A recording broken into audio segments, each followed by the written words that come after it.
बिस्मिल्लाहिर्रहमानिर्रहीम। अस्सलाम वालेकुम दोस्तों, एक नई वीडियो के साथ हाजिर हैं। चलिए अपनी वीडियो स्टार्ट करते हैं। कल तुर्की की नेवी ने अपना पहला एयरक्राफ्ट कैरियर, जो कि बेसिकली एक लैंडिंग हेलीकॉप्टर डॉक है, जिसको LHD बोलते हैं, TCG एनादोलू, उसको अपनी नेवी के अंदर जो है वो कमीशन दे दिया। ये तुर्की की नेवी का फ्लैगशिप जहाज है, जिसको इस्तांबुल के सिदेफ शिपयार्ड के अंदर तैयार किया गया है। तुर्की की नेवी और टर्किश नेशन के लिए ये एक बहुत बड़ा दिन था। इस जहाज को आप बेसिकली एक एयरक्राफ्ट कैरियर भी कह सकते हैं, इसको आप लैंडिंग हेलीकॉप्टर डॉक भी कह सकते हैं, इसको आप एम्फीबियस असॉल्ट शिप भी कह सकते हैं। ये तीनों चीज़ों को मिला के एक शिप जो है वो तैयार किया गया। दुनिया की बहुत सी नेवी इस तरह के शिप्स जो है वो इस्तेमाल करती हैं। इनको चाइना भी इस्तेमाल करता है, अमेरिकन मरीन कॉर्प्स भी इस्तेमाल करती हैं। अभी रिसेंटली जापान ने इस तरह के 2 शिप्स जो हैं वो अपनी नेवी के अंदर इंडक्ट किए हैं। इनको आप बेसिकली जो है वो एक पुअर मैन्स एयरक्राफ्ट कैरियर भी कह सकते हैं। अब जब इस एनादोलू शिप को तैयार किया जा रहा था, उस वक्त तुर्की के प्लान्स जो थे वो कुछ और थे। टर्किश नेवी के वो प्लान्स जो हैं वो पूरे नहीं हो सके, लेकिन तुर्की की नेवी ने इनको अपने सर पे सवार नहीं किया और उन्होंने अपना पहला एयरक्राफ्ट कैरियर खुद से तैयार किया। देखें, जिस तरह से मैंने आपको बताया कि ये जो जहाज होते हैं ना, ये तीनों काम कर लेते हैं। ये हेलीकॉप्टर कैरियर्स भी होते हैं, इनके ऊपर आप हेलीकॉप्टर जो है वो लैंड करवा सकते हैं।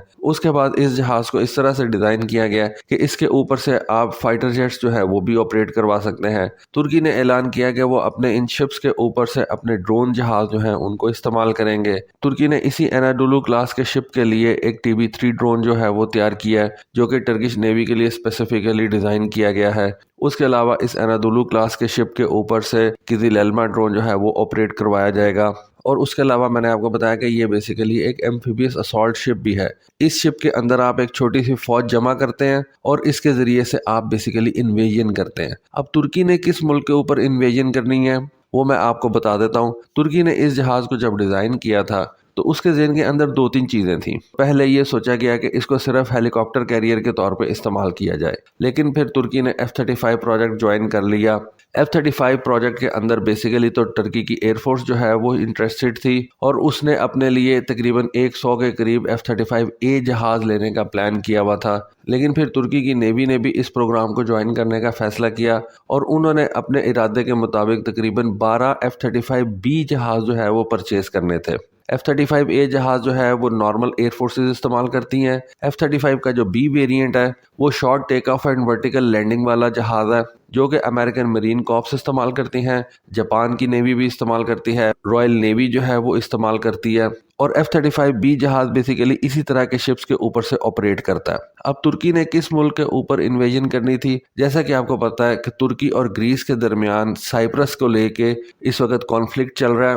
तो आई बिलीव तुर्की की नेवी की ये एक ऑपरेशनल रिक्वायरमेंट थी कि उसके पास एक इस तरह का एयरक्राफ्ट कैरियर हो जिसके ऊपर से वो फाइटर जेट भी ऑपरेट करवा सके, अटैक हेलीकॉप्टर्स भी ऑपरेट करवा सके और एक छोटी सी फोर्स जो है वो उसके अंदर रख के किसी भी आइलैंड के ऊपर इन्वेजन कर सके। सेम इसी तरह से आपने चाइना के टाइप 075 जहाज जो है वो देखे हुए हैं, जिनके बारे में कहा जाता है कि ताइवान के ऊपर इन्वेजन में इन जहाज़ों को इस्तेमाल किया जाएगा। इन जहाज़ों के अंदर छोटी सी मरीन फोर्स जो है उसको इकट्ठा किया जाता है और उस मरीन फोर्स को एनिमी टेरिटरी के नज़दीक जाके जो है वो उतार दिया जाता है और इस तरह से एक आइलैंड के ऊपर जो है वो इन्वेजन की जाती है। तो सेम तुर्की का भी यही प्रॉब्लम है कि उसका ग्रीस के साथ कॉन्फ्लिक्ट है, साइप्रस के आइलैंड्स के ऊपर।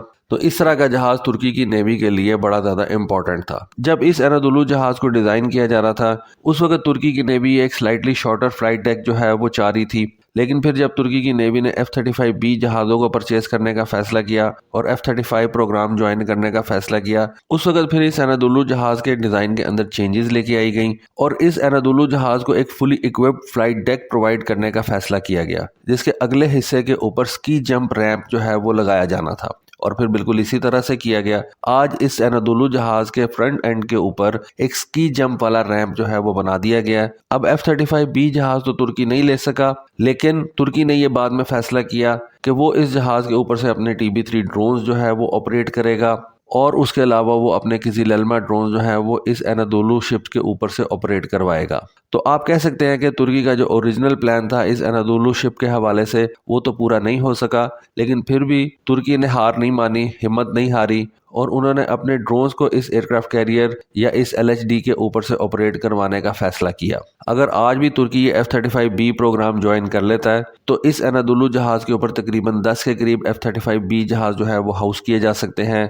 तुर्की की नेवी इस एनादोलू जहाज के ऊपर से 12 मैंड या 12 अनमैंड जहाज जो है वो ऑपरेट कर सकती है, यानी कि या तो इस जहाज के ऊपर से 12 F-35B जहाज इस्तेमाल किए जा सकते हैं या 12 के करीब ये किज़िलएल्मा और TB3 किस्म के ड्रोन जो हैं वो ऑपरेट करवाए जा सकते हैं। इन 12 जहाज़ों के अलावा इस शिप के ऊपर से 21 डिफरेंट टाइप्स ऑफ हेलीकॉप्टर जो है वो ऑपरेट कर सकते हैं। फिर इस शिप की जो इंटरनल कैरिंग कैपेसिटी है उसमें यह शिप तकरीबन 13 टैंक्स उठा के लेके जा सकता है, 27 एम्फीबियस असॉल्ट व्हीकल्स उठा के लेके जा सकता है, 6 आर्मर्ड पर्सनल कैरियर्स उठा के लेके जा सकता है और 33 और लाइट हैवी व्हीकल्स जो है वो इस जहाज के अंदर रखी जा सकती हैं। जैसा कि मैंने आपको बताया कि इस किस्म के जहाज जो है वो इन्वेजन के लिए इस्तेमाल किए जाते हैं। आइलैंड्स के ऊपर इन्वेजन करनी हो या आपने अपनी फौज को समंदर पार किसी दुश्मन की टेरिटरी के ऊपर उतारना हो तो फिर इस किस्म के जहाज जो है वो इस्तेमाल किए जाते हैं। ये एनादोलू जहाज एक सेरेमनी के अंदर तुर्की की नेवी में कमीशन किया गया। इस सेरेमनी से खिताब करते हुए तुर्की के प्रेसिडेंट तैयब रजब अर्दोगान ने ये कहा, तुर्की के डिफेंस बजट के अंदर मुसलसल इजाफा हो रहा है और अब तुर्की का डिफेंस बजट जो है आने वाले दिनों में तकरीबन $75 बिलियन हो जाएगा। इस एनादोलू जहाज की स्टील कटिंग सेरेमनी 30 अप्रैल 2016 में कंडक्ट की गई थी। इसकी की लेइंग जो है वो 2018 के अंदर टुक प्लेस हुई थी और 2019 के अंदर इस जहाज को ड्राई डॉक से लॉन्च कर दिया गया था। जून 2022 के अंदर इसके सी ट्रायल्स को स्टार्ट किया गया था और जनवरी 2023 के अंदर इसको तुर्की की नेवी के हवाले कर दिया गया था। एनादोलू जहाज इस वक्त तुर्की की नेवी के अंदर सबसे लंबा शिप है जिसकी लंबाई तकरीबन 231 मीटर है। इसकी विड्थ जो है वो 32 मीटर्स और इसकी डिस्प्लेसमेंट तकरीबन 28,000 टन की है। एनादोलू जहाज जब फुली लोडेड हो उस वक्त इसकी टॉप स्पीड 20.5 नॉट्स और इसकी रेंज जो है वो 9,000 नॉटिकल माइल्स बताई जाती है। फुली लोडेड से मुराद ये कि जब आप इसके ऊपर 12 फाइटर जेट्स F-35B, खैर वो तो अब नहीं आ रहे, लेकिन फुली लोडेड से यही मुराद है कि जब इसके ऊपर आप 12 F-35B जहाज जो है वो रखेंगे, UAVs इसके ऊपर रख दिए जाएंगे, इसके अंदर tanks, amphibious assault vehicles, armoured personal carriers जो है वो रख दी जाएंगी, तो उस वक्त अपने वजन के साथ ये 20.5 नॉट्स की जो स्पीड है उसको अचीव कर सकता है और उस वजन के साथ ये तकरीबन 9,000 नॉटिकल माइल का सफर जो है वो तय कर सकता है। तो आप ये कह सकते हैं कि तुर्की ने अपना ये हाइब्रिड सा एयरक्राफ्ट कैरियर जो है वो अपनी नेवी में कमीशन कर लिया है, लेकिन इनिशियली जो प्लान्स थे तुर्की की नेवी के इस जहाज को लेके वो अब पूरे नहीं किए जा सकते क्योंकि इस जहाज का जो एक मेन वेपन था,